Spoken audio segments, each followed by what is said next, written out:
রোহিঙ্গাদের জাতিগত নির্মূল থেকে রক্ষায় বৈশ্বিক উদ্যোগ চান প্রধান উপদেষ্টা। কক্সবাজারে আন্তর্জাতিক সংলাপে আশ্রিতদের প্রত্যাবাসনে ৭ দফা প্রস্তাব। পাকিস্তান দাবি করলে ৭১ ইস্যু সমাধান হবে না, লাগবে বাংলাদেশের স্বীকৃতি। ক্ষমা চাইতে হবে রাষ্ট্রীয়ভাবে, মত বিশ্লেষকদের। সম্পদ ফিরিয়ে দেওয়ার পরামর্শ। মুক্তিযুদ্ধ জামায়াত প্রশ্নে কোনো আপোষ করবেন না বিএনপি নেতা ফজলুর রহমান। খণ্ডিত বক্তব্য ধরে হত্যার হুমকি ও মব সৃষ্টির অভিযোগ, নিরাপত্তা নিশ্চিতের দাবি। বাগেরহাটের সংসদীয় আসন কমিয়ে গাজীপুরে বাড়ানোর প্রস্তাব জনবিরোধী। ইসির শুনানিতে বাসিন্দাদের অভিযোগ, নির্বাচনে কালো টাকার ব্যবহার বন্ধের পরিকল্পনা দুদকের। এবং ছাত্র সংসদ নির্বাচন ঘিরে সরগরম ক্যাম্পাস। আচরণবিধি লঙ্ঘনের অভিযোগ ডাকসুর প্রার্থীদের। জাকসুর খসড়া প্রার্থী তালিকা প্রকাশ, রাকসুতে ফর্ম তুলছেন প্রত্যাশীরা।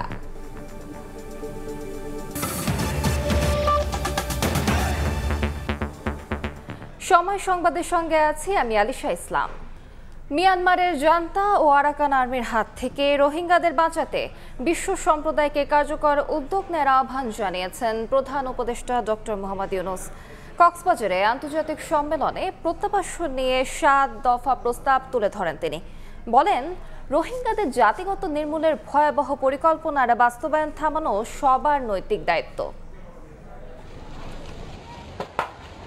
মিয়ানমারের জান্তা বাহিনীর নির্যাতনের মুখে ২০১৭ সালে বাংলাদেশ অভিমুখে ঢল নামে রোহিঙ্গার। মানবিক বিবেচনায় ১০ লাখেরও বেশি রোহিঙ্গাকে আশ্রয় দেওয়া হয় কক্সবাজারে। নানা প্রচেষ্টার পরও এখনো একজন রোহিঙ্গাকেও ফেরানো যায়নি নিজ দেশ মিয়ানমারে। ৮ বছরে এই প্রথম বড় পরিসরে রোহিঙ্গাদের নিয়ে আন্তর্জাতিক সংলাপের আয়োজন। কক্সবাজারে ৩ দিনব্যাপী আয়োজনে অংশ নেন ৪০টি দেশের প্রতিনিধি, জাতিসংঘ সহ সব অংশীজন। আমন্ত্রণ জানানো হয় সকল রাজনৈতিক দলের নেতাদেরও।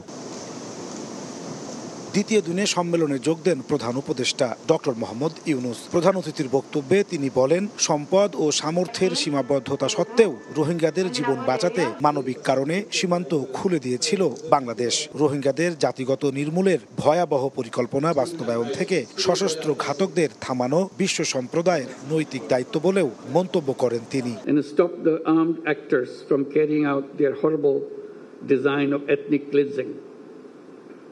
Of the entire Rohingya population. We don't afford anymore to stand silent at the protected situation of the Rohingyas.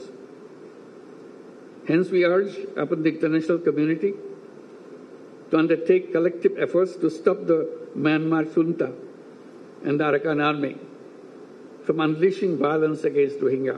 Effective role of the international community is much more needed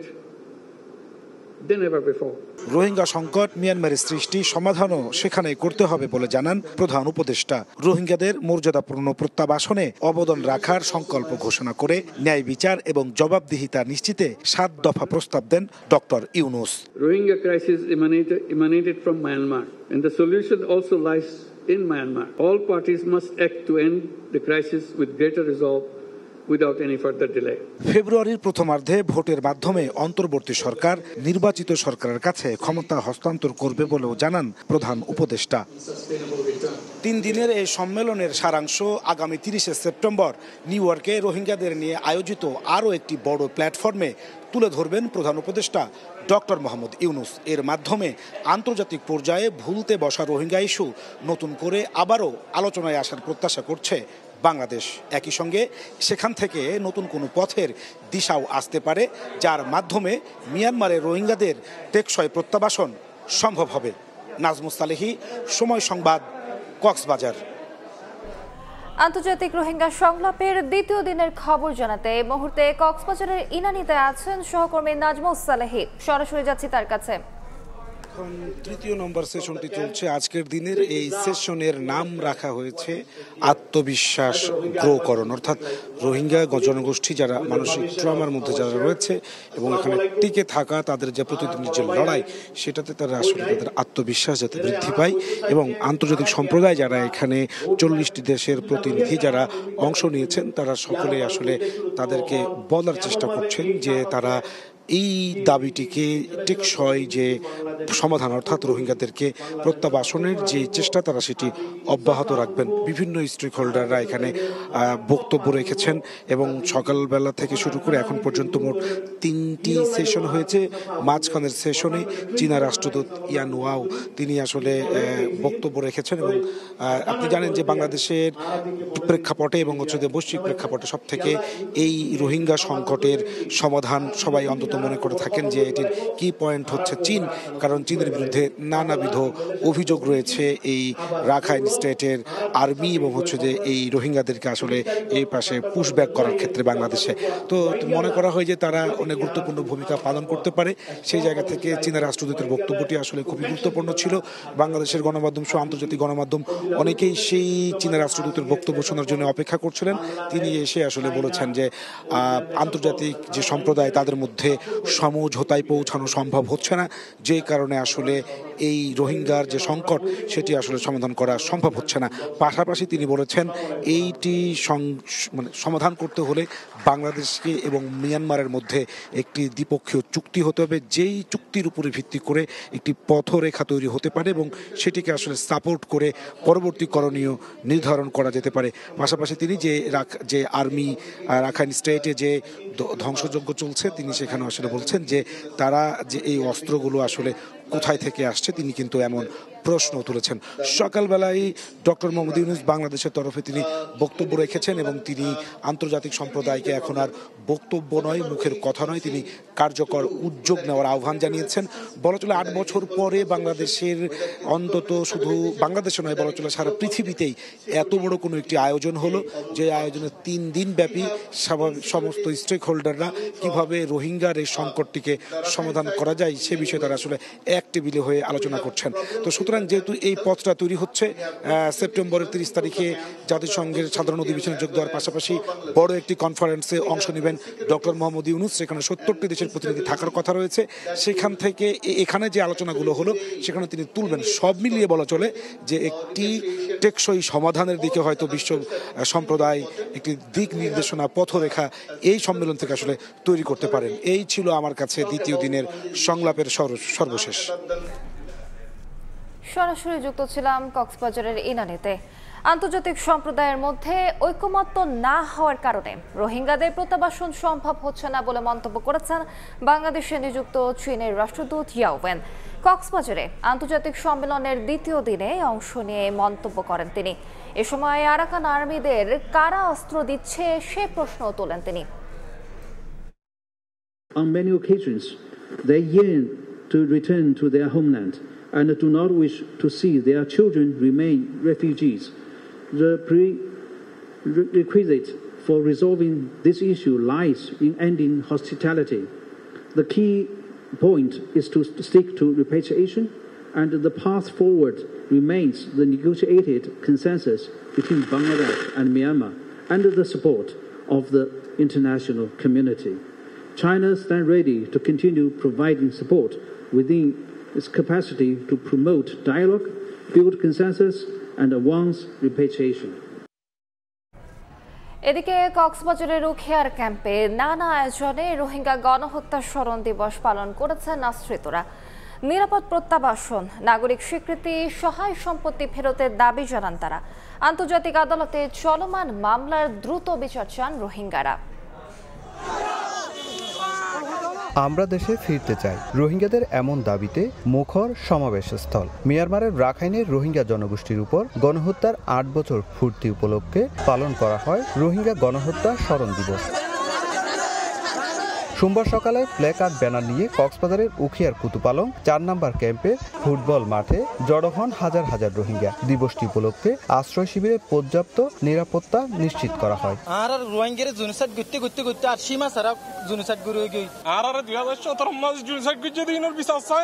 শুধু কুতুপালং নয়, টেকনাফের অন্তত 60টি সহ অধিকাংশ রোহিঙ্গা ক্যাম্পে পালন হয় দিবসটি। পৃথক সমাবেশ থেকে রোহিঙ্গা নেতারা তুলে ধরেন একাধিক দাবি, জানান নিরাপদ ও সম্মানের সঙ্গে মিয়ানমারে প্রত্যাবাসনের।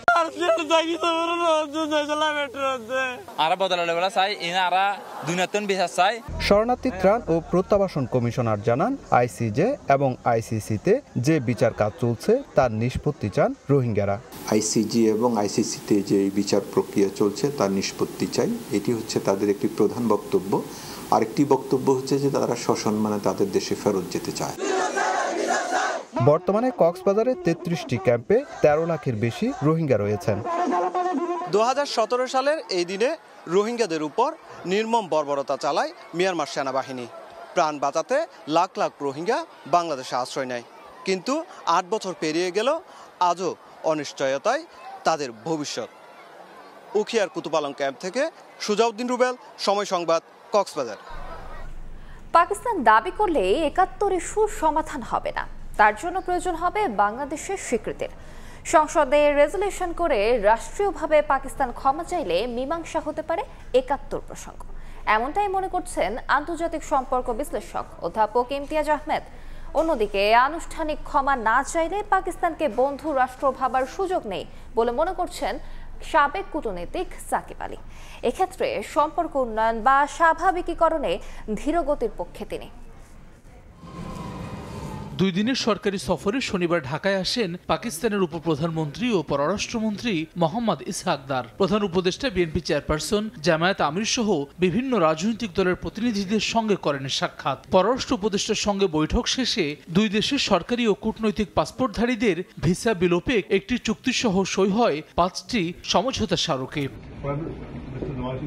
পররাষ্ট্রমন্ত্রী পর্যায়ের বৈঠক শেষে সাংবাদিকদের প্রশ্নের জবাবে দেশটির উপপ্রধানমন্ত্রী দাবি করেন ৭১ ইস্যুর 2 দফায় সমাধান করেছে পাকিস্তান, যদিও এ বক্তব্য নাকচ করেছে বাংলাদেশ। 2 দেশের সম্পর্ক এগিয়ে নিতে অমীমাংসিত বিষয়গুলোকে সমাধানের ব্যাপারে উভয়ে সম্মত বলেও জানান পররাষ্ট্র উপদেষ্টা। 1974 first time that issue was resolved in writing. The document is historic and is available both countries. আমি অবশ্যই একমত না, একমত হলে তো সমস্যাটা সমাধান হয়ে যেত তাইলে তাদের মতো করে। সাবেক কূটনীতিক সাকিব আলী মনে করেন আনুষ্ঠানিক ক্ষমা না চাইলে পাকিস্তানকে বন্ধু রাষ্ট্র ভাবার সুযোগ নেই, এজন্য সম্পর্ক উন্নয়নে ধীরগতির পক্ষে তিনি। পাকিস্তান বন্ধু রাষ্ট্র, তার মানে হচ্ছে যে আপনি ৭১কে একদম পুরোপুরি ভুলে যাচ্ছেন। খোলা মনে যদি কথা না বলে আপনি যদি না বলেন যে আমি ক্ষমা চাচ্ছি, তখন আমরা মনে করি যে এই ক্ষমা চাওয়াটা আসলে আন্তরিক নয়। স্বাভাবিকীকরণের ব্যাপারে আমি একটু সময় নিতে চাই, নানান দিক দেখে আমরা আস্তে আস্তে এটাতে এগোতে চাই। আন্তর্জাতিক সম্পর্ক বিশ্লেষক বলছেন অনানুষ্ঠানিক ক্ষমা প্রার্থনায় বৈরিতা কাটবে না। ৭১ ইস্যু সমাধানে বাংলাদেশের স্বীকৃতি মুখ্য। সংসদে রেজুলেশনের মাধ্যমে পাকিস্তানকে রাষ্ট্রীয়ভাবে ক্ষমা চাওয়ার পরামর্শ তার। বাংলাদেশ যখন বলবে সমাধান হয়েছে তখনই কিন্তু সমাধান। ইনফর্মালি তারা একাধিকবার হয়তো বলেছে, কিন্তু এটা একটা অফিসিয়াল একটা প্রসেস আছে। আমার মনে হয় সবচেয়ে ভালো হয় যখন সামিট হয়, সামিট হওয়ার পরে কিন্তু সবসময় একটা ডিক্লারেশন থাকে 2 দেশে, ওই ডিক্লারেশনে একটা ক্লজ থাকলে কিন্তু জিনিসটা আমি মনে করি সমাধান হয়ে যায়। আরেকটা হতে পারে, সেটা হলো পার্লামেন্টে তারা যদি একটা রেজলিউশন নেয়, সেটাও কিন্তু হতে পারে। 2 বিশেষজ্ঞ মনে করেন ৭১ ইস্যু সমাধান না করে ফলপ্রসূ সম্পর্ক উন্নয়ন সম্ভব নয়। এক্ষেত্রে বিহারীদের প্রত্যাবাসন, রাষ্ট্রীয় সম্পদ ফিরিয়ে দেওয়ার মতো বিষয়ও থাকতে হবে আলোচনার টেবিলে। তবে বাণিজ্য কতটা উন্মুক্ত হবে তা নির্ভর করবে ব্যবসায়ীদের আগ্রহের উপর। হাসান ওয়ালি, সময় সংবাদ, ঢাকা। জুলাই আন্দোলন নিয়ে খণ্ডিত বক্তব্য ধরে হত্যার হুমকি ও মব সৃষ্টি করা হচ্ছে বলে উল্লেখ করেছেন এবং নিজ ও নিজের পরিবারের নিরাপত্তা নিশ্চিতের দাবি জানিয়েছেন বিএনপি চেয়ারপারসনের উপদেষ্টা অ্যাডভোকেট ফজলুর রহমান। মুক্তিযুদ্ধ ও জামায়াত প্রশ্নে কোনো আপোষ করবেন না বলেও জানান তিনি। নির্ধারিত সময়ে দলের শোকজে জবাব দেবেন বলেও জানান ফজলুর রহমান। সময়ের সবচেয়ে আলোচিত নাম অ্যাডভোকেট ফজলুর রহমান। বেগম খালেদা জিয়ার উপদেষ্টা হয়ে টকশো, সভা সমাবেশে নানা বক্তব্যে বারবার আলোচনায় তিনি। সবশেষ জুলাই আগস্টের আন্দোলন নিয়ে তার এক বক্তব্য ঝড় তুলেছে রাজনীতিতে। তার গ্রেফতারের দাবিতে কর্মসূচি, এমনকি তার বাড়ির সামনেও বিক্ষোভ হয়েছে। ফজলুর রহমানের বক্তব্যকে উদ্ভট ও শৃঙ্খলা পরিপন্থী উল্লেখ করে তাকে কারণ দর্শানোর নোটিশ দিয়েছে বিএনপি। এমন প্রেক্ষাপটে হাইকোর্ট প্রাঙ্গণে সাংবাদিকদের সামনে হাজির হন সাবেক এই এমপি। সঙ্গে ছিলেন স্ত্রী ও ছেলে। ফজলুর রহমানের দাবি, তার বক্তব্য খণ্ডিতভাবে প্রচার করা হয়েছে।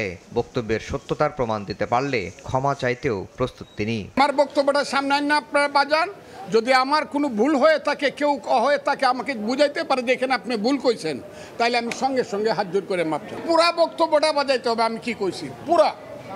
ওই একটা ইউটিউবের একটা লাইন বাজায় হবে না। ফজলুর রহমান বলেন, বাসার সামনে মব সৃষ্টি করা হচ্ছে, হুমকি দেয়া হচ্ছে প্রাণনাশেরও। পরিবার নিরাপত্তাহীনতায় ভুগছেন বলেও জানান। আমার জীবনে আমি মৃত্যু ভয় পাই না, কিন্তু আমি মনে করি অপমৃত্যু তো আমার প্রাপ্য নয়। দেশটার জন্য আমি যুদ্ধ করেছি, কাজে আমার দেশে বাঁচার অধিকার আছে। আজকে যে সন্তানেরা আমার বিরুদ্ধে স্লোগান দাও, তোমাদের জন্য একটা স্বাধীন দেশ সৃষ্টি করার জন্য আমি যুদ্ধ করেছিলাম, তোমাদের কাছ থেকে কি আমি অপমৃত্যুটা আমার কাম্য? যদি আমার কোনো কথায় তোমরা মনে করে থাকো আমি দেশের বিরুদ্ধে কথা বলছি বা তোমাদের কর্মকাণ্ডের বিরুদ্ধে কথা বলছি, আমার বিরুদ্ধে মামলা করো, আমাকে গ্রেফতার করো, আমাকে শাস্তি দাও। মুক্তিযুদ্ধ এবং মুক্তিযুদ্ধে জামাতের ভূমিকা নিয়ে কোনো আপোষ করবেন না বলেও জানান ফজলুর রহমান। ৭১ সনের মুক্তিযুদ্ধ ছিল ভাইয়ে ভাইয়ে গন্ডগোল, এবং এইটা একটা চক্রান্তকারী দেশ এই গন্ডগোলটা লাগাইছে। সেই দিন থেকে আমি মুক্তিযোদ্ধা হিসাবে আমার পবিত্র দায়িত্ব মনে করছি জামাতের এই মুক্তিযুদ্ধ বিরোধী কথার বিরুদ্ধে নীতিকে অবস্থানে নেওয়া। আমি এই ব্যাপারে কোনো কম্প্রোমাইজ করব না। দলের নোটিশের বিষয়ে খুব শীঘ্রই জবাব দেবেন বলেও জানান অ্যাডভোকেট ফজলুর রহমান। আফজাল হোসেন, সময় সংবাদ, ঢাকা। দেশের মানুষ ভোট দেওয়ার জন্য উন্মুখ হয়ে আছে। ফেব্রুয়ারিতে 17 বছরের অপেক্ষার অবসান হবে বলে আশা প্রকাশ করেছেন বিএনপি স্থায়ী কমিটির সদস্য ডক্টর আব্দুল মঈন খান। সকালে জাতীয়তাবাদী মুক্তিযোদ্ধা দলের 33তম প্রতিষ্ঠা বার্ষিকী উপলক্ষে বিএনপির প্রতিষ্ঠাতা ও শহীদ রাষ্ট্রপতি জিয়াউর রহমানের সমাধিতে শ্রদ্ধা নিবেদন শেষে তিনি এ কথা বলেন। ফেব্রুয়ারিতে সুষ্ঠু নির্বাচনের মাধ্যমে দেশে গণতন্ত্র পুনঃপ্রতিষ্ঠিত হওয়ার আশাও জানান মঈন খান। এর আগে মুক্তিযোদ্ধা দলের নেতাদের নিয়ে জিয়াউর রহমানের আত্মার মাগফিরাত কামনা করেন এবং মোনাজাত করেন নেতাকর্মীরা।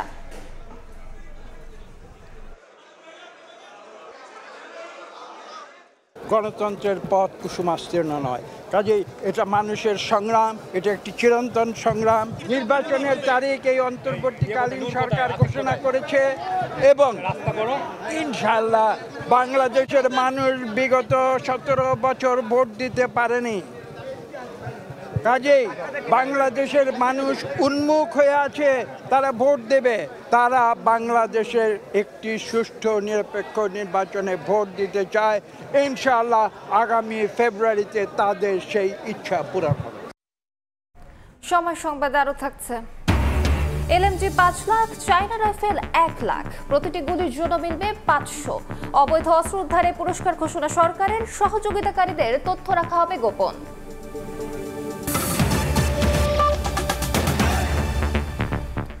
ডাকসু নির্বাচন নিয়ে ছাত্রদল সমর্থিত প্যানেলের সংবাদ সম্মেলন চলছে, আমরা সরাসরি চলে যাচ্ছি সেখানে। বক্তব্য সুস্পষ্ট করবে নির্বাচন কমিশন, এটা নিয়ে তাদের বক্তব্য সুস্পষ্ট করবে। তারপর মেয়েদের বিভিন্ন হলে আমরা জানতে পারছি বিভিন্ন প্যানেলের নেতৃবৃন্দ বিভিন্ন তাদের রুমে সাধারণ শিক্ষার্থীদেরকে অথবা তাদের যে শিক্ষার্থীদেরকে নিয়ে বিভিন্ন ধরনের পার্টি করে বেড়াচ্ছে, খাবারের পার্টি করে বেড়াচ্ছে, যেটা কোনোভাবেই বর্তমান যে হচ্ছে যে নির্বাচনী আচরণবিধি সেটার সাথে যায় না। সেই বিষয়ে আশা করি নির্বাচন কমিশনের যারা আছেন তারা তদন্ত করবেন এবং এই জিনিসগুলোকে যেন না ঘটে এই ব্যাপারে তারা উদ্যোগ গ্রহণ করবেন। তারপর আরেকটি ঘটনা, সেটা হচ্ছে ঢাকা বিশ্ববিদ্যালয়ের যে শিক্ষার্থী সংসদ, যেটা থেকে প্রতিনিয়ত মিসইনফরমেশন ডিসইনফরমেশন ছড়ানো হচ্ছে, প্রার্থীদেরকে নিয়ে অপপ্রচারে লিপ্ত হচ্ছে বিভিন্নভাবে। ঢাকা বিশ্ববিদ্যালয় নির্বাচন কমিশন, ঢাবি প্রশাসন ইতিমধ্যেই বিটিআরসিকে সেই গ্রুপগুলোকে বন্ধ করার জন্য চিঠি প্রয়োগ করেছেন, কিন্তু এখনও পর্যন্ত সেই বিশ্ববিদ্যালয় গ্রুপগুলো চলমান আছে। তাদের যে হোয়াটসঅ্যাপ গ্রুপ, টেলিগ্রাম গ্রুপ, সেই গ্রুপগুলোতে হাজার হাজার মেম্বার আছে, সেগুলো এখনও পর্যন্ত চলমান আছে। এবং সেই গ্রুপগুলো যারা পরিচালনা করছেন, যারা মডারেটর আছেন, সেই মডারেটরগুলো কিন্তু এই নির্বাচনে প্রার্থিতা, মানে এই নির্বাচনের ক্যান্ডিডেট, তারা নির্বাচনে প্রতিদ্বন্দ্বিতা করছেন।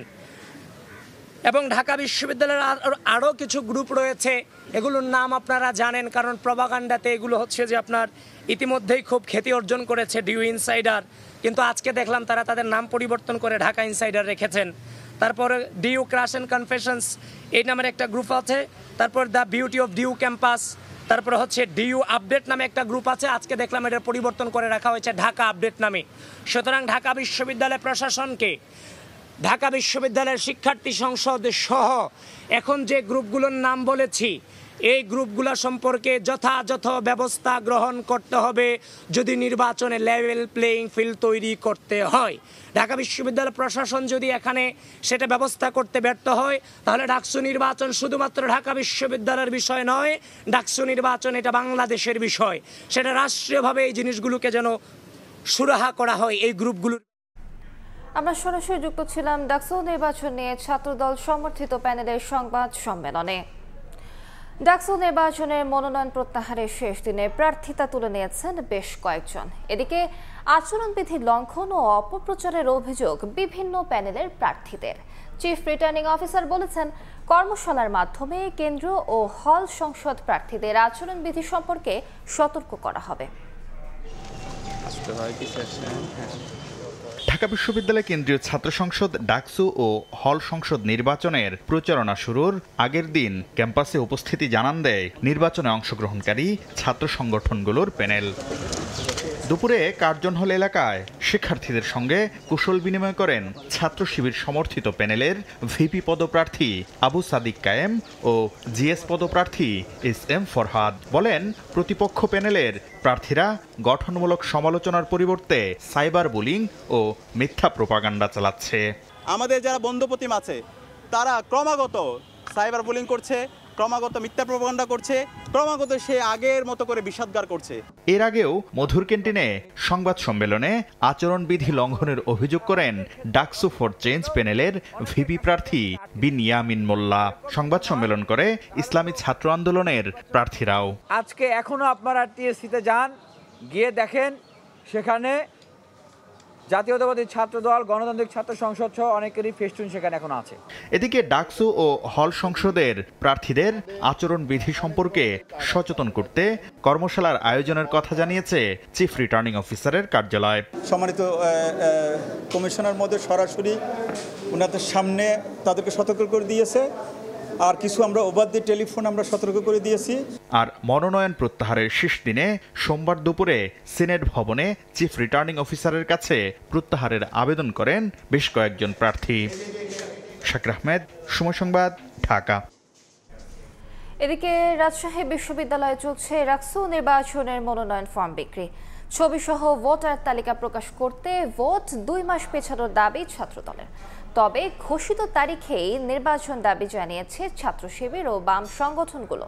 অন্যদিকে মনোনয়নপত্র যাচাই বাছাই শেষে আজই ডাকসু নির্বাচনের খসড়া প্রার্থী তালিকা প্রকাশ করা হবে। কেন্দ্রীয় ছাত্র সংসদ ও হল সংসদ নির্বাচনের আমেজ রাজশাহী বিশ্ববিদ্যালয় ও জাহাঙ্গীরনগর বিশ্ববিদ্যালয়ে। সোমবার সকাল 10টায় রাজশাহী কোষাধ্যক্ষ ভবনে প্রধান রিটার্নিং কর্মকর্তার কার্যালয় থেকে ছাত্র সংসদ ও সিনেট ছাত্র প্রতিনিধি এবং হল সংসদের জন্য ফর্ম সংগ্রহ শুরু হয়। ছাত্র সংগঠনগুলোর সঙ্গে সভা করে নির্বাচন কমিশন। রাকসু নির্বাচন 2 মাস পেছানোর দাবিতে বিক্ষোভ মিছিল করেছে ছাত্রদল। তবে পূর্ব নির্ধারিত তারিখেই নির্বাচনের পক্ষে অবস্থান ছাত্র শিবির ও বাম সংগঠনের। আমরা বলেছিলাম যে ছবি সহকারে ভোটার তালিকা প্রকাশ করুন। আর নির্বাচন পেছাবে কিনা তা অংশীজনদের সঙ্গে বৈঠক করে সিদ্ধান্ত নেওয়া হবে বলে জানিয়েছে চিফ রিটার্নিং অফিসার। আমরা এই প্রস্তুতিটা কতদিনে সম্পন্ন করতে পারবো, এর জন্য আমাদের কয়দিন সময়ের প্রয়োজন, সেটা আমাদের নিজস্ব বিষয়। আমরা তার আলোকেই আমাদের সিদ্ধান্ত যেটা যে আমরা ছবিযুক্ত ভোটার তালিকা আমরা ভোটের দিন সেখানে কেন্দ্রে থাকবে। এদিকে ডাকসু নির্বাচনের মনোনয়নপত্র যাচাই বাছাইয়ের কাজ চলছে জাহাঙ্গীরনগর বিশ্ববিদ্যালয়ে। ছাত্র শিবির ও গণতান্ত্রিক ছাত্র সংসদ প্যানেল ঘোষণা করলেও এখনও ছাত্রদল ও বাম সংগঠনগুলো প্যানেল ঘোষণা করেনি। এখনও ছাত্রত্ব শেষ হওয়া শিক্ষার্থীদের হল থেকে বের করতে পারেনি বিশ্ববিদ্যালয় প্রশাসন। এ নিয়ে উদ্বিগ্ন শিক্ষার্থী ও প্রার্থীরা। নির্বাচনী আমেজ তৈরি হয়ে গেছে, কিন্তু বিশ্ববিদ্যালয়ের মধ্যে কিন্তু অনেক বহিরাগত মানুষ আসেন। আমরা মনে করি এটি আমাদের নিরাপত্তাকে বিঘ্নিত করবে। তবে নির্বাচন সুষ্ঠু করতে পুলিশের পাশাপাশি সেনাবাহিনী, বিজিবি ও আনসার সদস্যও দায়িত্ব পালন করবে বলে জানিয়েছে চিফ রিটার্নিং অফিসার। 1972 সালে জাহাঙ্গীরনগর বিশ্ববিদ্যালয় প্রতিষ্ঠার পর 9 বার অনুষ্ঠিত হয় জাকসু নির্বাচন। সবশেষ 1993 সালের 29 জুলাই এক ছাত্রের বহিষ্কারকে কেন্দ্র করে ছাত্র ও শিক্ষকদের মধ্যে ব্যাপক সংঘর্ষ বাঁধলে সে সময়ের বিশ্ববিদ্যালয় প্রশাসন জাকসু ও হল সংসদ বাতিল করে। এরপর জাকসু নির্বাচন আলোর মুখ দেখেনি। মনিরুজ্জামান প্রান্ত, সময় সংবাদ। এই মুহূর্তে জাহাঙ্গীরনগর বিশ্ববিদ্যালয়ে আছেন সহকর্মী মোজাফফর হোসেন জয় এবং রাজশাহী বিশ্ববিদ্যালয়ে আছেন মওদুদ রানা। সরাসরি প্রথমে যাচ্ছি জয়ের কাছে। কিন্তু পূর্ব নির্ধারিত সময় অনুযায়ী কিন্তু যে প্রার্থিতা খসড়া ঘোষণা করার কথা ছিল, সেই ঘোষণার সময় কিন্তু ইতিমধ্যে অতিবাহিত হয়ে গিয়েছে। ঠিক 5টা নাগাদ আমাদেরকে নির্বাচন কমিশন সূত্র জানানো হয়েছে যে আরও 2 ঘন্টা সময় লাগবে। অর্থাৎ নির্বাচন কমিশন সূত্র বলছেন যে জাহাঙ্গীরনগর বিশ্ববিদ্যালয়ে যারা মনোনয়নপত্র জমা দিয়েছেন তাদের মনোনয়নপত্রগুলো নিখুঁতভাবে যাচাই বাছাই করার লক্ষ্যেই মূলত এই সময়টি বেশি লাগছে। আপনাদেরকে একটু জানিয়ে দিতে চাই যে জাহাঙ্গীরনগর বিশ্ববিদ্যালয়ে কেন্দ্রীয় ছাত্র সংসদ নির্বাচনে মূলত প্রায় 273 জন মনোনয়নপত্র দাখিল করেছেন এবং এই 273 জনের মনোনয়নপত্র যাচাই বাছাই হচ্ছে। একই সাথে কিন্তু জাহাঙ্গীরনগর বিশ্ববিদ্যালয়ে 21টি হল রয়েছে, সেই 21টি হলের হল সংসদ নির্বাচন হওয়ার কথা রয়েছে। সেখানেও কিন্তু অনেকগুলো মনোনয়নপত্র রয়েছে। প্রতিটি হলের বিপরীতে প্রায় 15টি পদ রয়েছে, যে পদের বিপরীতে একাধিক প্রার্থিতা লড়বে। সেই মনোনয়নপত্রগুলো মূলত যাচাই বাছাই করতেই দেরি হচ্ছে। তো জাহাঙ্গীরনগর বিশ্ববিদ্যালয় নির্বাচন কমিশন যেটি বলছেন সেটি হচ্ছে যে মূলত সঠিকভাবে যাচাই বাছাই প্রক্রিয়া সম্পন্ন করার পরই তারা আমাদের সাথে প্রেস ব্রিফিংয়ে বিস্তারিত জানাবেন বলে জানিয়েছেন। একই সাথে কিন্তু যেটি হচ্ছে যে তারা নির্ধারণ করে দিয়েছেন যে 5টার সময় তারা বলেছিলেন যে আরও 2 ঘন্টা সময় লাগবে। তো অনেক সংবাদকর্মী এখানে অপেক্ষা করছেন। একই সাথে কিন্তু আমরা অপেক্ষায় আছি যে তারা চূড়ান্ত ফলাফল কখন দিবেন এবং এই ব্যাপারে কখন বিস্তারিত জানাবেন। তো মূলত জাহাঙ্গীরনগর বিশ্ববিদ্যালয়ে যেহেতু আজকে খসড়া তালিকা প্রকাশ করা হবে প্রার্থিতার, এবং সেই প্রার্থিতার নিরিখেই মূলত প্রার্থীরা মূলত এই বিশ্ববিদ্যালয়ে তাদের কর্মকাণ্ড শুরু করবে নির্বাচনী প্রচারণার। তো জাহাঙ্গীরনগর বিশ্ববিদ্যালয়ের সিনেট হল থেকে আমার কাছে জাহাঙ্গীরনগর বিশ্ববিদ্যালয়ের মনোনয়ন নিয়ে এই ছিল সর্বশেষ। আমরা আরও খবর জানতে চলে যাব রাজশাহী বিশ্ববিদ্যালয়ে। সেখানে রয়েছেন আমাদের সহকর্মী মওদুদ রানা। রাকসু নির্বাচনের দ্বিতীয় দিনের মনোনয়নপত্র বিতরণ শেষ হয়েছে এবং 2 দিন মিলে কেন্দ্রীয় ছাত্র সংসদ এবং সিনেট ছাত্র প্রতিনিধি নির্বাচনে মাত্র 15 জন মনোনয়নপত্র উত্তোলন করেছেন এবং এই 15 জনের মধ্যে 2 জন ভিপি রয়েছেন এবং 1 জন এজিএস রয়েছেন এবং বাকিরা নির্বাহী সদস্য সহ বিভিন্ন সম্পাদকীয় পদে মনোনয়নপত্র উত্তোলন করেছেন। অন্যদিকে হল সংসদ নির্বাচনের জন্য এই পর্যন্ত অর্থাৎ গত 2 দিনে মনোনয়নপত্র উত্তোলন করেছেন 20 জনের মতো। এবং শিক্ষার্থীরা যেটি বলছেন যে গত 2 দিনে যে পরিমাণ মনোনয়নপত্র উত্তোলন করা হয়েছে সেটি আসলে খুবই অল্প এবং তারা বলছেন যে এটি একটি হতাশার চিত্র এবং আগামীকাল এই মনোনয়নপত্র বিক্রি শেষ হবে এবং প্রার্থীরা আগামীকাল মনোনয়নপত্র নিবে এমনটি প্রত্যাশা করছে এখানকার শিক্ষার্থীরা। আপনাকে জানিয়ে রাখি যে অন্যান্য যেসব ছাত্র সংগঠন রয়েছে ছাত্র দল ছাড়া তারা কিন্তু এই নির্বাচনের ব্যাপারে ইতিবাচক এবং তারা আশা করছেন যে আগামীকাল তারা প্যানেলভুক্ত হয়ে মনোনয়নপত্র এখান থেকে সংগ্রহ করবেন এবং যথাসময়ে তারা সেটি জমা দিবেন।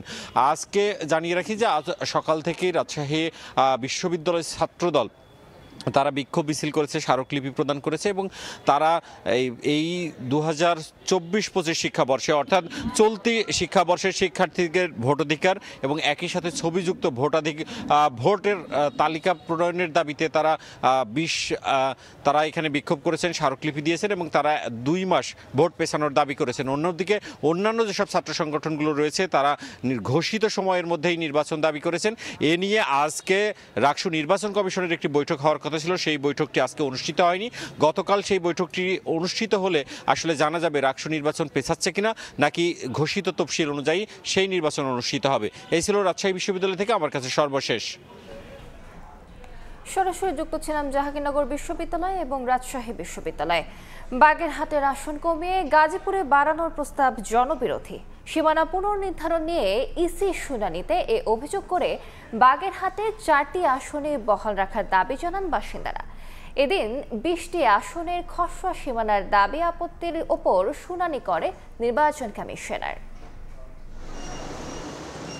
এবার সীমানা নির্ধারণে জনসংখ্যার সমতা আনতে গাজীপুরে 1টি আসন বাড়িয়ে 6টি এবং বাগেরহাটে 4টি থেকে কমিয়ে 3টি আসন করার প্রস্তাব রেখে সংসদীয় আসনের খসড়া প্রকাশ করে ইসি। প্রতিবাদে 4টি আসনই বহালের দাবিতে রাজপথে নামেন বাগেরহাটবাসী। রোববার সড়ক অবরোধ ও হরতাল পালন করেন তারা। পরদিনই সীমানা পুনর্নির্ধারণের বিষয়ে দাবি ও আপত্তির শুনানিতে অংশ নেন বাগেরহাট 2 ও 3 আসনের আপিলকারীরা। 4টি আসনই বহাল না রাখলে উচ্চ আদালতে যাওয়ার কথা জানিয়ে দেন তারা। জনগণের যে 4টা সিট ছিল সেটার একটা ওনারা কর্তন করেছেন, করে বাগেরহাটবাসীর যে অধিকার সেই অধিকার থেকে বঞ্চিত করে ওনাদের উপরে যে অর্পিত দায়িত্ব আছে সংবিধানের 118-19-এ তার লঙ্ঘন কিছুটা ঘটেছে। বাগেরহাট জেলায় যে 4টি আসন ছিল, বাগেরহাট 1, 2, 3 এবং 4 পূর্বের মতো বহাল থাকবে এবং বাগেরহাটের সমগ্র জনগণ সেই বহাল 4টি আসনেই তাদের আগামী সংসদ নির্বাচনে অংশগ্রহণ করবে। সীমানার খসড়া গেজেটের পক্ষে বিপক্ষে দাবি আপত্তির শুনানির পর নিজ নিজ অবস্থান ব্যাখ্যা করেন আপিলকারীরা। এই লিমিটেশন করে এমন উপজেলার সঙ্গে সংযুক্ত করে দেওয়া হয়েছে সাতক্ষীরার এই 3 এবং 4 আসনের জনগণের শুভ তাদের দুর্বিষহ তাদের বিপদ সংঘাত এবং সংক্ষুব্ধ অবস্থায় তারা। আশা করি আজকের এই শুনানির মাধ্যমে তার নিষ্পত্তি হবে। আমরা 5টি আসনই পেতে চাই, পাবো, এটা আমাদের অধিকার। কালীগঞ্জ, দেবহাটা এবং আশাশুনি ছিল 4,48,947। এই ব্যবধানটা সব দিক থেকে ঠিক থাকে। আমরা সেই কারণে হয় শ্যামনগরকে পৃথক আসন চাই অথবা পূর্বের আসন বহাল চাই। এদিন নির্বাচন কমিশনের সামনে প্লেকার্ড ব্যানারে দাবি দেওয়া জানিয়ে মানববন্ধন করেন বিভিন্ন সংসদীয় আসনের জনসাধারণ। এদিকে আগামী নির্বাচন সামনে রেখে জেলা উপজেলা পর্যায়ে আনসার বাহিনীর প্রশিক্ষণ শুরু হয়েছে। কাউসারা চৌধুরী কুমু, সময় সংবাদ, ঢাকা। নির্বাচনে কালো টাকার ব্যবহার বন্ধে বিশেষ পরিকল্পনা দুদকের। ভোট কেনা বন্ধে আর্থিক প্রতিষ্ঠান সহ বিভিন্ন উৎসে নজরদারি করা হবে বলে জানিয়েছেন সংস্থাটির চেয়ারম্যান। হলফনামায় মিথ্যা তথ্য দিলে ব্যবস্থা নেবে দুদক। 2026 সালের ফেব্রুয়ারি মাসে জাতীয় নির্বাচন অনুষ্ঠানের আয়োজন করেন। অন্তর্বর্তী সরকার ফেব্রুয়ারিতে নির্বাচন ঘোষণার পর থেকেই তোড়জোড় শুরু করেছে নির্বাচন কমিশন। সোমবার দুদক চেয়ারম্যান জানালেন, নির্বাচন ঘিরে কালো টাকা ছড়াছড়ি ও ভোট কেনাবেচা বন্ধে কাজ করবে দুর্নীতি দমন কমিশন। আমাদের দেশে ভোটার ক্রয় করারও একটা প্রবণতা আছে। আমরা যদি এই টাকা পয়সার যখন সরবরাহ বাড়ে, দুইটা দিক, একটা হচ্ছে ডিমান্ড সাইড, একটা হচ্ছে সাপ্লাই সাইড। এখন ভোটার তো কিছু টাকা চাবেই, কিছু একটা বেনিফিট চাবেই, তো আমাদের আসলে বন্ধ করতে হবে সাপ্লাই সাইডটা। সেক্ষেত্রে আমাদের ব্যাংকিং ইন্টেলিজেন্স আছে, আমাদেরও কিছু ভূমিকা আছে। আমরা চেষ্টা করব যতটা সম্ভব নিয়ন্ত্রণে রাখা যায়। একই সঙ্গে নির্বাচনী হলফনামায় প্রার্থীরা অস্বাভাবিক রকমের মিথ্যা তথ্য দিলে তা রোধে এনফোর্সমেন্ট টিম সহ বিশেষ পরিকল্পনার কথা জানান চেয়ারম্যান আব্দুল মোমিন। নির্বাচনে যারা প্রার্থী হবেন তারা তো তাদের সম্পদ বিবরণ, তাদের সবকিছু দেবেন। যদি তারপরেও যদি মনে করেন তারা কিছু লুকোচ্ছে, তাহলে সেটা অভিযোগ আকারে দুদককে দেবেন, দুদক কাজ করবে। আমরা এর আগেও কাজ করেছি। এদিকে শেয়ার বাজার থেকে শত কোটি টাকা আত্মসাতের অভিযোগে মাল্টি সিকিউরিটিস লিমিটেডের সিইও হাসান তাহের ইমামকে আগামী 28 আগস্ট ফের তলব করে চিঠি দিয়েছে দুদক। তাসলিম তৌহিদ, সময় সংবাদ, ঢাকা। জুলাই হত্যাযজ্ঞের মামলায় সাবেক প্রধানমন্ত্রী শেখ হাসিনা, আসাদুজ্জামান খান কামাল, চৌধুরী আব্দুল্লাহ আল মামুনের বিরুদ্ধে ট্রাইব্যুনালে সাক্ষ্য দিয়েছেন জাতীয় চক্ষু বিজ্ঞান ইনস্টিটিউটের 2 চিকিৎসক ও শহীদ মারুফের বাবা ইদ্রিস সহ 5 জন। সাক্ষ্যে ডাক্তার জাকিয়া সুলতানা জানান, জুলাই আন্দোলনের সময় চক্ষু বিজ্ঞান ইনস্টিটিউটে চিকিৎসা নেন 1002 জন। এর মধ্যে 493 জনের 1 চোখ চিরতরে নষ্ট হয়ে গেছে, 2 চোখ চিরতরে নষ্ট হয়ে গেছে 11 জনের, আর 118 জনের স্বল্প ও স্বাভাবিক দৃষ্টি নষ্ট হয়ে গেছে। তাদের অধিকাংশ মেটালিট পিলেট এবং কেউ কেউ রিয়েল বুলেট দ্বারা আহত হয়েছিলেন। সাক্ষ্যে ছেলে হত্যার জন্য শেখ হাসিনা, ওবায়দুল কাদের, আসাদুজ্জামান খান কামাল সহ বেশ কয়েকজন দায়ী করে বিচার দাবি করেন শহীদ মারুফের বাবা ইদ্রিস। যে 3 জন সাক্ষী এখন পর্যন্ত জবানবন্দি প্রদান করেছেন, চোখ হারা যে আহত ব্যক্তিরা ছিল, যারা অধিকাংশই পিলেট এবং বুলেট বিদ্ধ ছিল, তাদের যে চেহারার বিভৎসতা তার বর্ণনা দিয়েছে। 17 জুলাই থেকে 5 আগস্ট পর্যন্ত 1000-এরও বেশি গুলিবিদ্ধ ব্যক্তি চক্ষু চিকিৎসার জন্য তাদের কাছে উপস্থিত হয়েছে। রামপুরা এলাকায় যে একটা মামলা পেন্ডিং ছিল, আজকে এনইআরের জন্য রিপোর্ট দিন ধার্য ছিল, রিপোর্ট আসছে। স্বরাষ্ট্রমন্ত্রী আসাদুজ্জামান খান কামাল, ওবায়দুল কাদের, চৌধুরী আবদুল্লাহ আল মামুন, স্থানীয় এমপি অকিল, স্থানীয় 2 জন কাউন্সিলর এবং যারা গুলি করেছেন তাদের সকলের বিচার। হত্যা মামলায় কন্টেন্ট ক্রিয়েটর তৌহিদ আফ্রিদিকে 5 দিনের রিমান্ড মঞ্জুর করেছেন আদালত। বিকেলে ঢাকা মেট্রোপলিটন ম্যাজিস্ট্রেট সারা ফারজানা হকের আদালতে আদেশ দেন। এর আগে বৈষম্য বিরোধী আন্দোলনে যাত্রাবাড়ি থানার আসাদ হত্যা মামলায় 7 দিনের রিমান্ড আবেদন করে সিআইডির তদন্ত কর্মকর্তা। এ সময় রাষ্ট্রপক্ষের আইনজীবী রিমান্ডের পক্ষে যুক্তি তুলে ধরেন আর নিরাপরাধ দাবি করে রিমান্ড বাতিল ও বাদী ভুল করে তৌহিদ আফ্রিদিকে আসামি করেছে বলে দাবি করেন আসামি পক্ষের আইনজীবী। শুনানি শেষে আদালত 5 দিনের রিমান্ডের আদেশ দেন। থানা থেকে লুট হওয়া সহ সব অবৈধ অস্ত্র উদ্ধারে 500 থেকে 5 লাখ টাকা পর্যন্ত পুরস্কার ঘোষণা করল সরকার। এসব অস্ত্রের সন্ধানদাতার নাম পরিচয় রাখা হবে গোপন। দুপুরে সচিবালয়ে আইন শৃঙ্খলা সংক্রান্ত কোর কমিটির বৈঠক শেষে এ কথা জানান স্বরাষ্ট্র উপদেষ্টা। 24 জুলাই অভ্যুত্থানের আগে এবং পরে গোটা দেশের বিভিন্ন থানা এবং পুলিশ ফাঁড়ি থেকে বিপুল পরিমাণ অস্ত্র ও গোলাবারুদ লুটের ঘটনা ঘটে। পুলিশের হিসেব মতে দেশের 664টি থানার মধ্যে 460টি থানা, 114টি ফাঁড়ি ছাড়াও গণভবন থেকে স্পেশাল সিকিউরিটি ফোর্সের এসব অস্ত্র লুট করে দুর্বৃত্তরা। এরপর বিভিন্ন সময়ে কখনো যৌথভাবে কখনো এককভাবে সবগুলো বাহিনী অভিযান পরিচালনা করে গোটা দেশে। লুট হওয়া অস্ত্রের বড় অংশ উদ্ধার হলেও এখনো হদিশ মেলেনি 1300-র বেশি অস্ত্র এবং 2.5 লাখের বেশি গোলাবারুদের। এদিকে আগামী ফেব্রুয়ারিতে ত্রয়োদশ জাতীয় সংসদ নির্বাচনের প্রস্তুতি চলছে। নির্বাচন সামনে রেখে এসব অস্ত্র ব্যবহার করে বিশৃঙ্খলা সৃষ্টির আশঙ্কা করছেন আইনশৃঙ্খলা রক্ষাকারী বাহিনী। সোমবার সচিবালয়ে আয়োজিত আইনশৃঙ্খলা সংক্রান্ত কোর কমিটির বৈঠকে এসব অস্ত্রের বিষয় নিয়ে আলোচনা হয়। বৈঠক শেষে বিভিন্ন লুট হওয়া অস্ত্রের সন্ধান ও সন্ধানদাতাকে পুরস্কৃত করার ঘোষণা দেন স্বরাষ্ট্র উপদেষ্টা।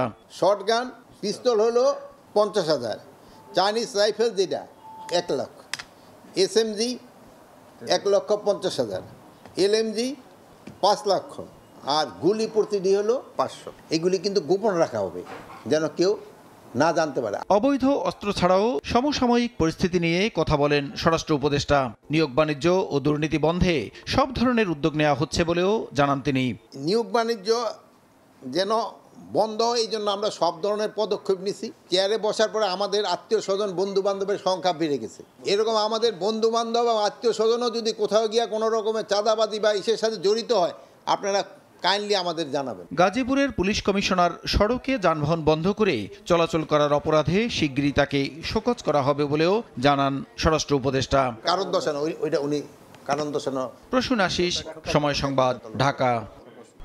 সারা দেশে বিভিন্ন মহাসড়কের দুরবস্থার কথা স্বীকার করে সড়ক পরিবহন উপদেষ্টা জানান, সেপ্টেম্বরে শুরু হবে সংস্কার কাজ, শেষ হবে ডিসেম্বরের মধ্যে। এদিকে আকাশপথে টিকিট নৈরাজ্য ঠেকানোর ঘোষণা দিয়েছেন বেসামরিক বিমান পরিবহন উপদেষ্টা। অতিরিক্ত দাম রাখলে প্রয়োজনে লাইসেন্স বাতিল ও কারাদণ্ডের বিধান কার্যকর করার হুঁশিয়ারি দেন তিনি। সারা দেশে 1,500 কিলোমিটারের বেশি সড়কের অবস্থা ভালো নয়। খানাখন্দ, বড় বড় গর্ত তৈরি হয়, চলাচলে তৈরি হয়েছে ঝুঁকি। বর্ষা মৌসুমে পানি জমে থাকায় পরিস্থিতি আরও শোচনীয়।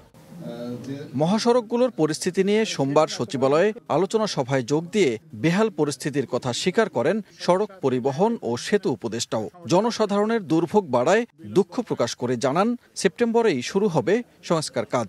ফিটনেসবিহীন যানবাহন তুলে নতুন গাড়ি রাস্তায় নামাতে ব্যবসায়ীদের দেয়া হচ্ছে সহজ শর্তে ঋণ। পণ্য এবং মানুষের যাতায়াত বেশি, ভেহিকেলস পার ডে যেটাকে বলে, তো সেই সব রাস্তাগুলোকে আমরা অগ্রাধিকার দিব। রাস্তার অবস্থাটা কতটা খারাপ সেটা একটা তালিকা করতে হবে। এরপরে হচ্ছে কতটা অংশ রাস্তা খারাপ, এগুলো আরও প্রত্যক্ষভাবে দেখব এবং দেখে শুধু যে মানে কাজ হচ্ছে কি হচ্ছে না সেটা দেখবো না, কাজের গুণগত মানও আমরা দেখব যাতে এটা এনশিওর হয়। স্বস্তি নেই আকাশপথেও। দীর্ঘদিন ধরে বিমানে টিকিট নিয়ে চলছে নৈরাজ্য। যাত্রীদের জিম্মি করে ইচ্ছামতো দাম নেওয়া হচ্ছে। বেসামরিক বিমান ও পর্যটন উপদেষ্টা জানান 20,000-এর বেশি অনিবন্ধিত টিকিট বিক্রেতা আছে। টিকিটের অতিরিক্ত দাম রাখলে প্রয়োজনে লাইসেন্স বাতিল ও কারাদণ্ডের বিধান কার্যকর করা হবে। প্রত্যেকটা টিকিটে তার জন্য মূল্য লেখা থাকে এবং ট্রাভেল এজেন্টের নাম লেখা থাকে এবং তার নিবন্ধন নাম্বার লেখা থাকে। এই তিনটে জিনিস থাকলে আমরা যে তদারকির কাজটা করছি, আমরা যে সুপারভাইজারি যে স্ট্রাকচারটা করছি, এটা আমাদের জন্য অনেক বেশি সহায়ক হবে। শিগগিরই থার্ড টার্মিনাল চালুর বিষয়ে আশাবাদী বিমান উপদেষ্টা জানান, যাত্রী সেবা নিশ্চিতে টার্মিনাল ব্যবস্থাপনায় প্রয়োজনে ওপেন টেন্ডারের মাধ্যমে বিদেশি কোম্পানি নিয়োগ দেওয়া হবে। যারা যারা এর সাথে সংশ্লিষ্ট। সানবীর রূপল, সময় সংবাদ, ঢাকা। কক্সবাজারের টেকনাফে ট্রলার সহ ফের 7 জেলেকে ধরে নিয়ে গেছে মিয়ানমারের সশস্ত্র বিদ্রোহী গোষ্ঠী আরাকান আর্মি। ট্রলার মালিক সমিতি জানায়, বেলা 11:30টার দিকে সাগরে মাছ শিকার শেষে টেকনাফে ফিরছিলেন 7 জেলে। পথে শাহপুরের দ্বীপের পূর্ব দক্ষিণে নাফ নদী ও বঙ্গোপসাগরের মোহনা সংলগ্ন নাইখংদিয়া এলাকায় পৌঁছালে আরাকান আর্মির সদস্যরা স্পিড বোটে তাদের ধাওয়া করে অস্ত্রের মুখে জিম্মি করে। এরপর ট্রলার সহ 7 জেলেকে মিয়ানমারের ফাতংজা খালে নিয়ে যায়। এ নিয়ে গত 20 দিনে 40 জেলেকে ধরে নিয়ে যায় আরাকান আর্মি। করোনার ধাক্কা, দীর্ঘদিনের উচ্চ মূল্যস্ফীতি ও রাজনৈতিক পথ পরিবর্তনের বাস্তবতায় গত 3 বছরে দেশে দারিদ্র্যের হার বেড়েছে প্রায় 10%। এই সময়ে নিম্ন আয়ের 40% পরিবারের সঞ্চয়ের তুলনায় বেড়েছে ঋণ। গবেষণা প্রতিবেদনে এ তথ্য জানিয়েছে বেসরকারি গবেষণা প্রতিষ্ঠান পিপিআরসি। প্রতিবেদনে গরিব মানুষের জন্য নেয়া সামাজিক নিরাপত্তা কর্মসূচিতে নানা অনিয়ম, অস্বচ্ছতার বিষয় উঠে এসেছে। 2022 সালের কোভিড মহামারী, 23-এর উচ্চ মূল্যস্ফীতি আর 24-এর জুলাই অভ্যুত্থান, 3 বছরের নানা চড়াই উতরাই পেরিয়ে দেশে দরিদ্র পরিবারের সংখ্যা বেড়েছে প্রায় 10%। বেড়েছে অতি দরিদ্র পরিবারের সংখ্যাও। সোমবার রাজধানীর আগারগাঁওয়ে বাংলাদেশের প্রকৃত অর্থনীতি শীর্ষক গবেষণা প্রতিবেদন প্রকাশ অনুষ্ঠানে এমন তথ্য জানিয়েছে বেসরকারি গবেষণা সংস্থা পিপিআরসি। সংস্থাটি জানায়, 8,000-এর বেশি পরিবারের উপর পরিচালিত গবেষণায় উঠে এসেছে কম আয়ের 40% পরিবারে সঞ্চয়ের তুলনায় ঋণ বেড়েছে 7%, আর কর্মজীবী 45% মানুষ আত্মকর্মসংস্থানে নিয়োজিত। এছাড়া সামাজিক নিরাপত্তা খাতের বিভিন্ন কর্মসূচিতে অনিয়মের চিত্র তুলে ধরে পিপিআরসি বলছে, মোট ব্যয়ের 16% অর্থ যাচ্ছে সচ্ছল মানুষের পেছনে। আমরা যদি 22 এবং আমাদের 25-এরটা কম্পেয়ার করি, there is a 10% rise in overall poverty, যেটা ক্লিয়ারলি নট অ্যাকসেপ্টেবল। সেটা নন পুয়ারের 16.5% তারাও কিন্তু এইসব সোশ্যাল অ্যাসিস্ট্যান্স পাচ্ছে। এটাই আমরা বলি যে মিসটার্গেটিং। সংকট উত্তরণে সময়মতো পরিবার ভিত্তিক তথ্য পর্যবেক্ষণ, দুর্বল পরিবারের জন্য সরাসরি সাহায্য বাড়ানো ও অতি প্রয়োজনীয় পণ্যের মূল্য স্থিতিশীল রাখার পরামর্শ দিচ্ছে সংস্থাটি। এমপ্লয়মেন্ট ইমার্জেন্সি, এই জন্য একটা public private task force is a of the utmost urgency. Actually economic প্ল্যানিংয়ে একটা পিপলস লেন্স, এটা খুবই জরুরি হয়ে গেছে। বাজেটে জিডিপি প্রবৃদ্ধির বাইরে গিয়ে সমতা, নাগরিকের মত প্রকাশের অধিকার এবং জনকল্যাণকে অগ্রাধিকার দেওয়ার তাগিদ পিপিআরসির। কন্টিনিউটি অফ ক্রাইসিসের বাস্তবতার মধ্যে বাংলাদেশ আছে। ফরহাদুর রহমান, সময় সংবাদ, ঢাকা।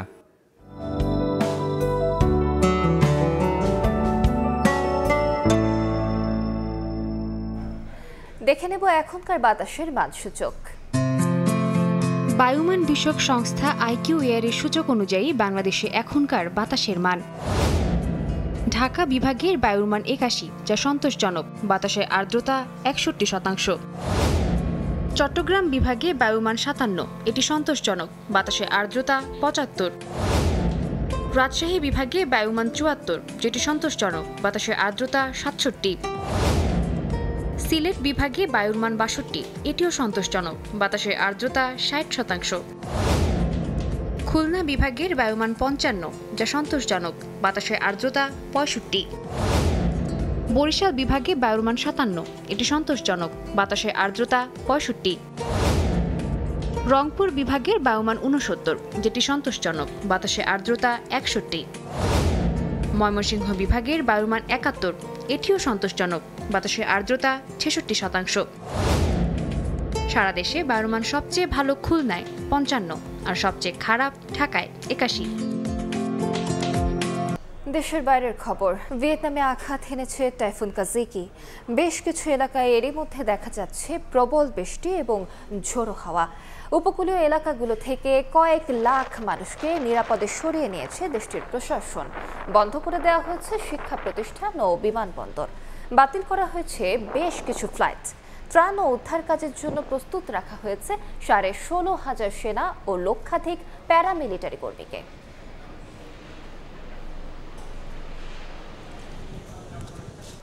খেলার খবর, নির্বাচন প্রসঙ্গে সুর পাল্টালেন বিসিবি সভাপতি আমিনুল ইসলাম বুলবুল। কুইক টি-20 ইনিংস নয়, বরং দেশের ক্রিকেটের প্রয়োজনে লম্বা ইনিংস খেলতে প্রস্তুত বর্তমান সভাপতি। নির্বাচন করার মতো সব রসদ না থাকলেও সবাই চাইলে কাজ করতে চান দেশের জন্য। সঠিক সময়ে নির্বাচনের রোডম্যাপ দেওয়া হবে বলেও জানান বুলবুল। সামনে বেশ কিছু বড় ইভেন্ট থাকায় আপাতত ক্রিকেটের ওপর ফোকাস করছে বোর্ড। তারেক হাসান শিবুলের রিপোর্ট। বাংলাদেশ ক্রিকেট বোর্ডে নির্বাচনী উত্তাপ, দফায় দফায় বৈঠক করছেন অংশীজনরা। দৌড়ঝাঁপ শুরু হয়েছে পরিচালক প্রার্থীদের। প্রতিদিনই শোনা যাচ্ছে নতুন সব গুঞ্জন। আলোচনায় টি-20 ইনিংস খেলতে বোর্ডে আসা আমিনুল ইসলাম বুলবুলও। বর্তমান কমিটির মেয়াদ আছে আর ১.৫ মাস। নিয়মানুযায়ী এই বোর্ডের নির্বাচন আয়োজন করে দায়িত্ব তুলে দেওয়ার কথা নতুন কমিটির হাতে। যদিও এখনও নির্বাচনী রোডম্যাপ ঘোষণা দেয়নি বিসিবি। নির্বাচন নিয়ে গড়িমসির ইচ্ছা নেই বর্তমান কমিটির। বোর্ড প্রধানের সোজা সাপটা কথা। অফকোর্স ইলেকশন অন টাইম হবে। সেই ইলেকশনটা করার জন্য যে আমাদের ইলেকশন কমিশন তৈরি করা, তারপরে যে আনুষঙ্গিক কাজ করা, সেগুলো অন টাইমে হবে এবং আপনারা তাড়াতাড়ি সবকিছু জানতে পারবেন। বুলবুলের কুইক টি-20 ইনিংসের সমাপ্তি কি অক্টোবরেই হবে, নাকি সভাপতিত্বের অভিষেকেই সেঞ্চুরির পরিকল্পনা? নির্বাচন নিয়ে জানিয়েছেন নিজের ভাবনার কথা। দেশের ক্রিকেটের প্রয়োজন হলে থাকতে চান লম্বা সময়। ইলেকশন করতে যে রসদগুলো লাগে আমার নাই এবং আমি ফ্রি ন্যাশনাল স্পোর্টস কাউন্সিল থেকে এসেছিলাম। তারা যদি আমাকে কন্টিনিউ করে থাকবো। দায়িত্ব নিয়েই বোর্ড পরিচালনার চার্টার দিয়েছেন বুলবুল, যা অন্য পরিচালকদেরও মনে ধরেছে। প্রতিদিনই ছুটছেন বিভিন্ন জেলায়, কাজ করছেন তৃণমূলের ক্রিকেট উন্নয়নে। চার্টারটা আমরা সকলে মিলে এগ্রি করেছি, বোর্ডে অ্যাপ্রুভাল নিয়েছি, সেটা নিয়ে কাজ করছি। সেটার কাজটা আল্লাহর রহমতে খুব সুন্দর এগিয়ে চলেছে। বাংলাদেশ ক্রিকেট যদি মনে করে যে I need to stay little লঙ্গার, সেটা যে কোনো প্রক্রিয়াই হোক, জানো না এই কাজটা আমি সব কিছু ছেড়ে দিয়ে এসেছি to serve my country. So I would love to continue. দায়িত্বটা উপভোগ করছেন, তাই সব কষ্ট আর বাধা উপেক্ষা করে কাজ করে যেতে খুব একটা সমস্যা হচ্ছে না বুলবুলের বলেও জানান তিনি। তারেক হাসান শিমুল, সময় সংবাদ, নারায়ণগঞ্জ। এ পর্যায়ে শীর্ষ সংবাদ জানিয়ে দিচ্ছে আরেকবার। রোহিঙ্গাদের জাতিগত নির্মূল থেকে রক্ষায় বৈশ্বিক উদ্যোগ চান প্রধান উপদেষ্টা। কক্সবাজারে আন্তর্জাতিক সংলাপে আশ্রিতদের প্রত্যাবাসনে 7 দফা প্রস্তাব। মুক্তিযুদ্ধ ও জামায়াত প্রশ্নে কোনো আপোষ করবেন না বিএনপি নেতা ফজলুর রহমান। খণ্ডিত বক্তব্য ধরে হত্যার হুমকি ও মব সৃষ্টির অভিযোগ, নিরাপত্তা নিশ্চিতের দাবি। এবং ছাত্র সংসদ নির্বাচন ঘিরে সরগরম ক্যাম্পাস, আচরণবিধি লঙ্ঘনের অভিযোগ ডাকসুর প্রার্থীদের। ডাকসুর খসড়া প্রার্থী তালিকা প্রকাশ, ডাকসুতে ফর্ম তুলছেন প্রত্যাশীরা।